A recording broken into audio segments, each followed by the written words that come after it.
Hello everyone, my name is El Parnaso, and in today's video I'm going to review my greatest comeback ever in Yu-Gi-Oh! So let's talk about it.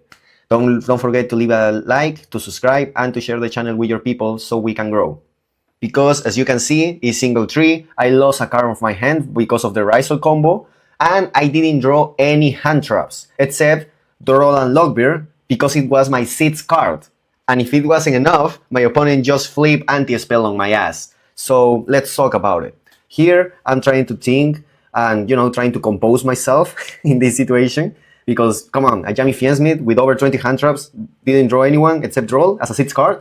My droplet here is going to be negated by the counter that they search. And now I have to deal with the anti-spell, the detonator, and the Rizal Cross. And 2 cards in their hand as follow-up. So at this point, I already just have 3 cards on my hand. And I decided to start with the Marshmallow, because if I use Marshmallow at any other point, the detonator is going to be available to pop any card that I compromise on my field. So I'm not trying to bluff here, I'm just trying to make the most out of what I have.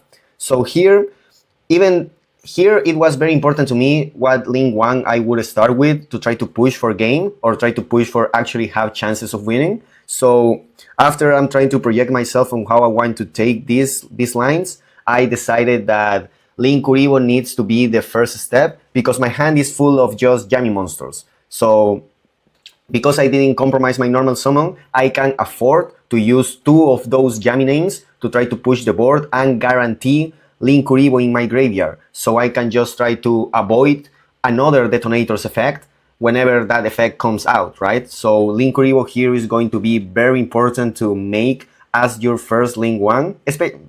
So this is exactly what I'm going to do right here. I'm going for the Link Kuribo. And now, because I have a Link 1 on the field, and I use already a special summon of Marshmallow, I can make another special summon from my hand of any Yami without having to activate any effect, which means that detonator can pop anything, right? So here I special summon the cookie. Remember, special summon the cookie, that's going to be important later. And in order to try to push the board, I start with the cookie Yami wave. This is very important, because if my opponent allows for both Rizal's monsters to be set, he can't Rizal Cross anymore. So here my opponent is trying to think what they can do. And during the development of the match, you're going to see that another huge factor was that very same morning, I decided to drink 1 liter of maca. And I know for a fact that my opponent didn't. However, my opponent decided to not change the detonator and just use Rizal Cross.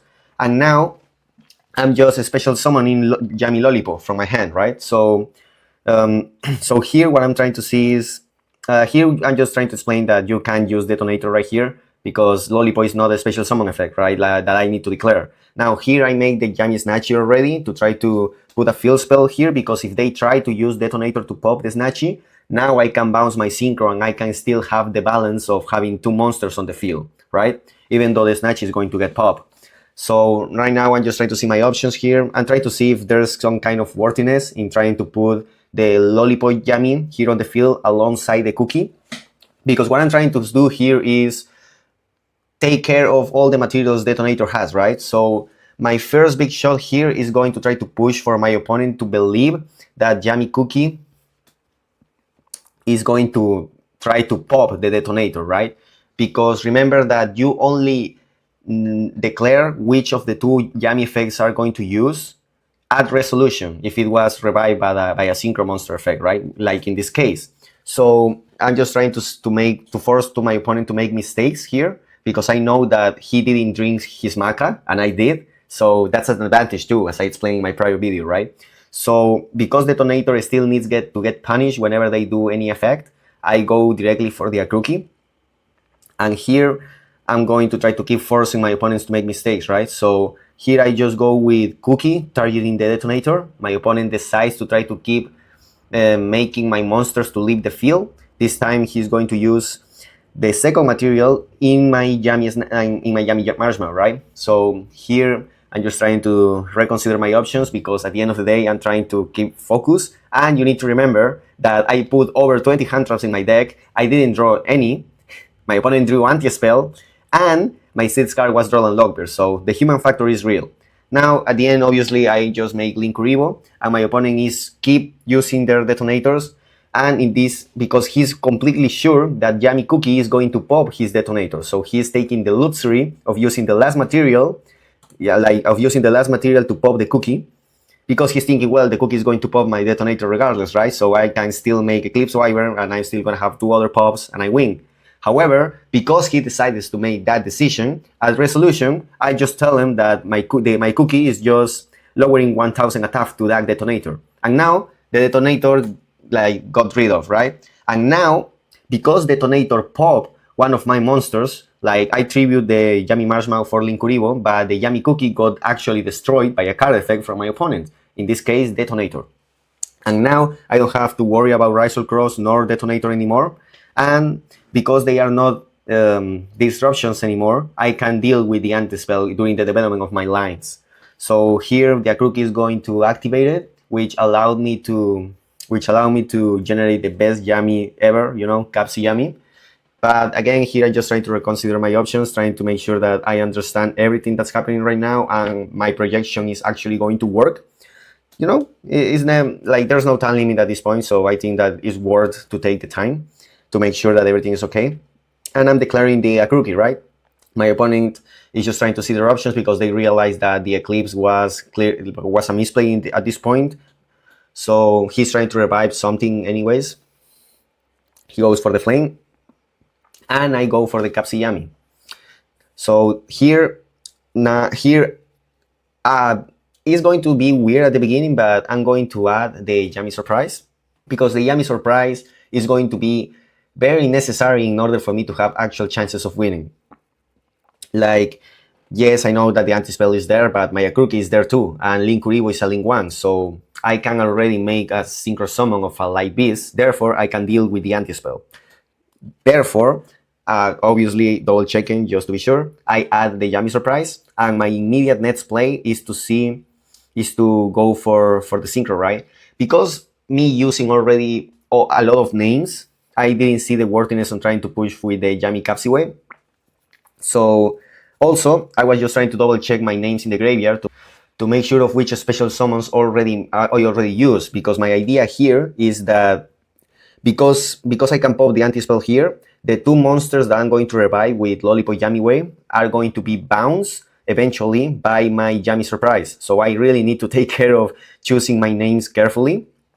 And in this case, remember that the Capsy Yummy was a special summon from the deck, therefore I haven't used its effect to special summon itself from the hand.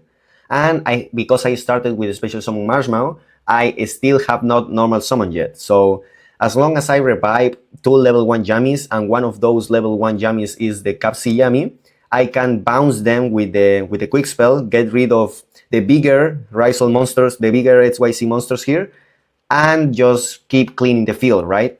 Because then I can just special summon the Capsy from my hand and normal summon the other Yummy, which is exactly what I'm going to do here. Now, obviously, the idea with the Yummy Surprise is that it's not only going to be that interruption, but another Yummy on the field, because I can first use its effect to special summon.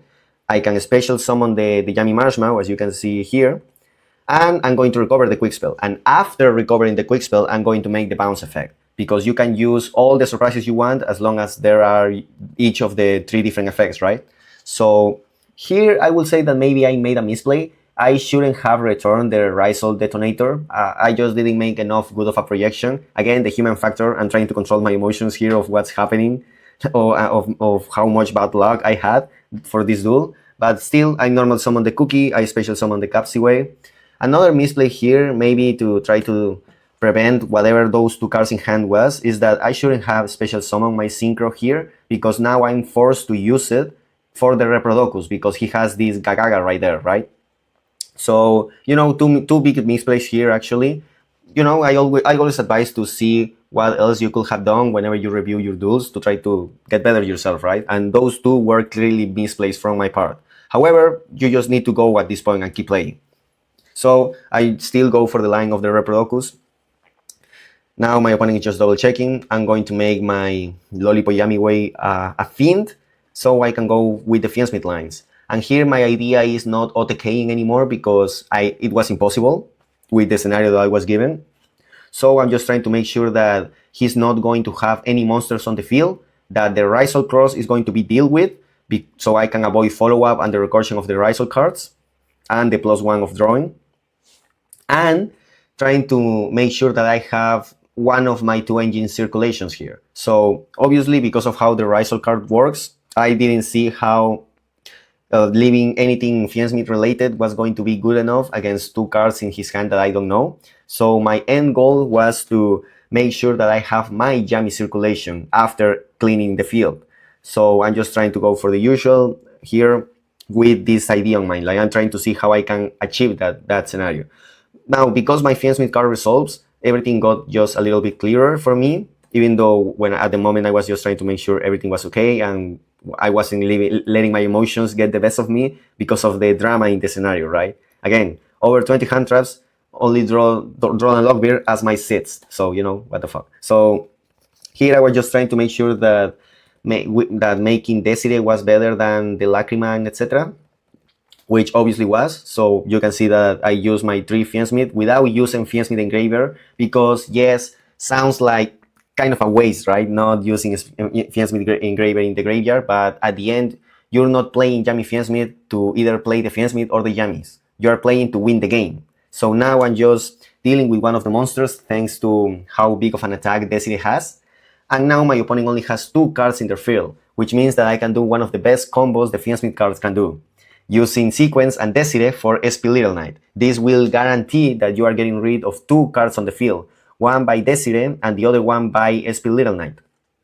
So that is exactly what I'm going to do. Here I decided to not banish the Rizal cross, so my opponent can't see directly the Rizal cross, like directly right next to him, because the graveyard is closer than the banish. So I can just try to fuck with his mind, right? And now, because I have 2 monsters on the field, 2 effect monsters on the field, and only 2, I can go with the Camellia, and the Camellia can become my Yami circulation, which against Rizal will be a lot better than leaving an SP Little Knight or a Caesar, right? So the most important thing about this also is that I will guarantee my own follow-up, because as you can see, I didn't use Capsi Yami waves still. And now here, even though I have all my Yami names in the graveyard, the +1 will guarantee that I have a Yami Marshmallow in my hand for the next turn. Also, Capsi Yami Way I think is better in this scenario than leaving, for example, SP and Lollipop Yami Way, because any Rizal can just attack the Lollipop Yami Way, and then pushing the SP Little Knight will be easier. So I think that the Yami with 2200 defense is better in this scenario, because it guarantees more the circulation of my cards. So here I'm just passing turn. I'm feeling really good right now, trying to control myself, thinking what could happen that could make me lose the duel. And of course, the specific thing that could be a very big problem in this scenario is what's actually going to happen right now. Because if all what I just told you wasn't enough, my opponent just top deck Forbidden Droplet and cost a monster. So now my Capsiyami way is again a dirty vanilla. He has obviously a Rizal name, and therefore he can just special summon the Sword Rizal and then just normal summon the ice that's still left in his deck, so he can make a Rizal detonator. Here you can see how important it was to guarantee to get rid of the Rizal cross, because they don't have the main deck monsters in their deck anymore. There's no Rizal node, there's no it's Rizal, and well, leaving him with the only option to make the detonator, which is still a huge issue because in the graveyard is also the Eclipse Wyvern, right? So now I only have a Marshmallow on my top deck to deal with that card, and the Akruki in the graveyard, and the Akruki on the field, which is still a better position than my last turn. But come on, man, how are you going to top deck Forbidden Droplet after everything that just happened? I'm still trying to focus myself on playing the game. I use Effect of Marshmallow in my hand. And here my opponent is just going to try to pop the Akruki, because if they try to pop the Marshmallow later, the Akruki will be needed to get popped anyways. So here I'm just recovering the surprise. I still have the Link Kuriu in the graveyard because how I decided to start my prior turn. So this Link Kuriu is also going to help me a lot to push for the materials of the detonator. So now you can see that again, I'm just double checking to be sure, but I'm going to use the Akruki already popped to recover the Snatchy, so any Yami monster can become full combo or full recursion, and the Lollipop Yami way instead of the Capsi Yami way, because the Capsi Yami way already kind of fulfilled its purpose of achieving the +1 and the names in the graveyard, and the possible updates that the card can have, right? So here my opponent is just going to try to force the Linkuribo again, because, you know, he didn't drink his Maca, which I did. So I'm going to use Linkuribo again, and now I only have one material of detonator to care about. I still have a way to special summon a Yami on the field thanks to recovering my Yami surprise, and because I returned the Snatchy with the Lollipo, any Yami resolving without interruptions will become an OTK, because I will just put the Minion and I will put 4 Yami monsters on the field and I will win. Or 3 Yami monsters on the field and that will be 8,000, or well, 6,900. So here, because I keep trying to push for the detonator, I'm going to use the surprise to revive, because, you know, the only thing that he can pop right now is the Linkuribo, which is not ideal. I'm trying also to force the detonator to pop itself. You will see why. So my opponent is just trying to double check everything. He's trying to see what they will do, what they would like to do. And after giving it some thought, he will realize that it's better to have a detonator with 2 materials than the detonator that he has right now. So as soon as he did it, I knew that I already won the duel. You will see why.